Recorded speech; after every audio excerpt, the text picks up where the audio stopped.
moi j'ai prévu de parler de défense publique et de secteur vulnérable. Si la fin me donne 10 minutes, je ne vous cache pas que j'ai une présentation qui pourrait s'étaler sur au moins 30 minutes. Alors, et je vais aller à l'essentiel, je vais essayer d'aller à l'essentiel, ce qui me semble être le plus important dans ma présentation, c'est la deuxième partie.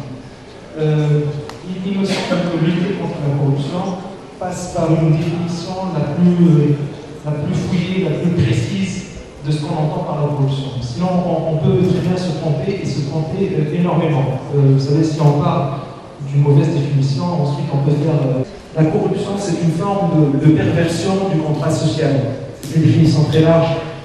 Une perversion du contrat social, voire même un contrat social qui est devenu pervers à un certain moment parce que la corruption est devenue une institution.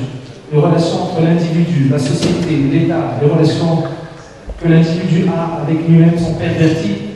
Et c'est ça, me semble-t-il, l'essence de la corruption. Même si c'est une définition très large, on peut réfléchir aux frontières.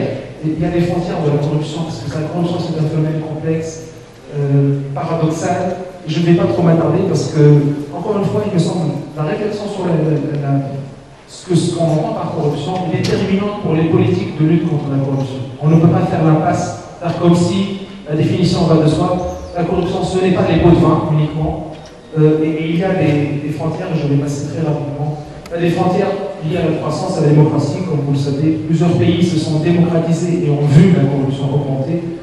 Plusieurs pays ont pu réaliser une croissance économique, certains disent grâce à la corruption, la Corée du Sud par exemple, ou en tout cas en tolérant une certaine corruption. Ça me semble être une frontière extrêmement importante. Il y a aussi la question de la légalité, de la légitimité. Vous savez, la corruption, ce n'est pas qu'une atteinte à la légalité, ce ne sont pas que des actions qui ont un problème qui relève de l'illégalité, mais nous avons souvent un problème de rupture ou de conflit entre la légalité et la légitimité, voire nous vivons dans un monde où il y a tout types de légitimité et qui sont elles-mêmes en conflit. On est à la légitimité de la performance, la entre légalité et légitimité, et de conflit à l'intérieur des légalités et des légitimités. La corruption, une des frontières également renvoie aux aspects culturels et de société.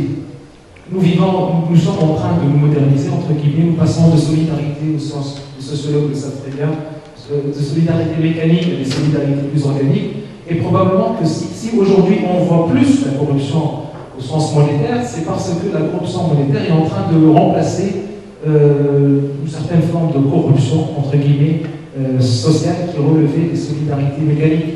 Et c'est extrêmement important. Nous vivons également dans une société où l'individu, les responsabilités individuelles ne sont pas reconnues. Nous avons toujours eu, entre l'hégémonie, comme je le dis, l'hégémonie du collectif, la société qui écrase l'individu, ou le chef qui écrase l'individu, nous n'avons pas été éduqués à assumer les responsabilités. Et ça, c'est un problème de fond quand il s'agit de lutter, des responsabilités individuelles, quand il s'agit de lutter contre la corruption. La corruption, c'est aussi souvent une affaire d'injustice ou d'impuissance. Les gens corrompus pensent qu'en acceptant cette corruption-là, ils se font justice à eux-mêmes. Ils se disent, j'ai été injustement traité par le système, je vais prendre ma revanche. Et la corruption, c'est une forme de réponse à l'injustice. La corruption résulte aussi parfois d'une impuissance. C'est la loi du silence. Quand on voit des choses et qu'on ne peut rien faire, et qu'on se dit, après tout, les autres n'ont pas parlé, moi je ne vais pas parler.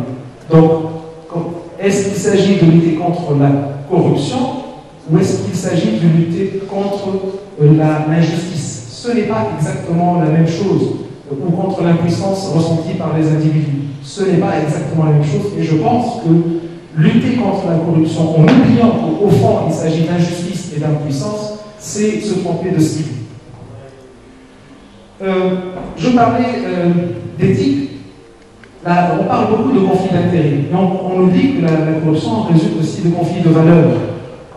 Souvent, vous avez décidé, ce n'est pas choisir entre un bien et un mal, c'est choisir entre deux mots. Et nous sommes toujours confrontés à ces dilemmes éthiques. Où commence la corruption, où s'arrête la corruption. Bref, si la gouvernance est un art, je pense que la lutte contre la corruption relève de l'alchimie. il n'y a pas de one esprit, il n'y a pas une bonne politique. C'est une question de touching. Vraiment, c'est quasiment